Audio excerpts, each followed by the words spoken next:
Detholiad allan o llyfr glas nebo gan Manon Steffan Ross. Ti'n cofio pitsa? Gofynnodd mam yn sydyn. Roedd hi'n gorwedd ar y lawnt, ei gwallt yn blethen hir, fatha neidr yn y gwair.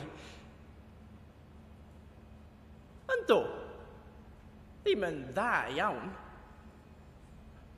Wsti be? Cododd mam ar ei heistedd. Yn y dinasoedd, de?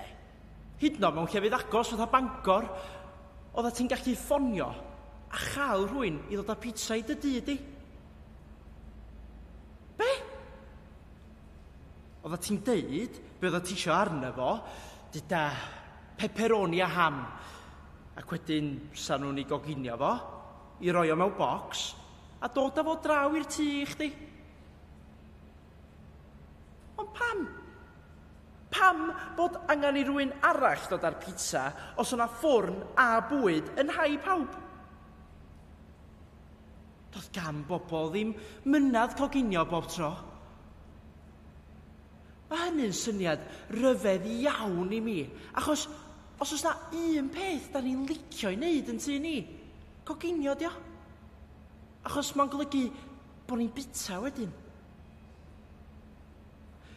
Bu mam a fi'n cael y sgyrsiau yma weithiau, yn eistedd yn yr ardd, neu ar ben lun tŵn yn y nos, neu o flaen y tân pan mae'n bwrw eira tu allan, a da ni'n trio peidio poeni bod y llysiau yn y twnnel tyfu mynd i farw. Sgyrsiau am yr adegau cyn y terfyn. Pethau fel y we, oedd yn anfarth ac yn llawn gwybodaeth a lluniau a geiriau, ond oedd neb yn gwybod yn iawn lle oedd o. Neu ryfeloedd, pan oedd bobl bwysig yn ffrio ac wedyn yn cael bobl llai bwysig i ladd ei gilydd. Mae mam yn deud roedd o'n greu mwy o synwyr cyn y terfyn yn aml, ond dwi'n meddwl bod hi'n golygu bod o ddim yn greu llawer o synwyr ar ôl y terfyn, ac efallai fod y ddau beth yna chydig bach yn wahanol. Meddylia, tas ni'n gallu ffonio'n pitsa rwan, ydych si, a gwen fawr ar fy wyneb. Dwi'n yn cofio blas pitsa, ond mae'na sŵn da i'r gair. Sŵn heilog, cynnes. A chael rhywun i ddod yma efo un mawr i ni mewn bocs. Sgwydodd mam ei ffen yn syth. Faswn i ddim, sti. Faswn i'n mynd yn ôl i fyw fel na. Gwenodd arna i wedyn. Gwen fawr oedd yn gwneud iddi edrych fel tasa hi ddim digon hen i fod yn fam i mi. Da ni'n gwneud yn oce, dydan. Nodiais. Ynda'n siŵr.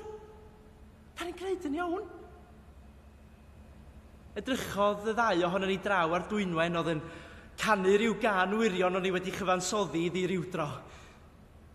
Arch Noa, mae'n dechrau bwrw glaw. A dyma hi'n taflu'r dail i fyny yn yr awyr fel bod nhw'n disgyn fel glaw am ei ffen. Chwarddodd mam. Cofia di, swn i'n gwerthu'r tŷ yma a bob dim sydd ynddo fo am sausage roll. A dyma ni'n dau chwerthin. Gorwedd yn ôl yn y gwair i wylio'r ser cynta yn torri drwy'r glas.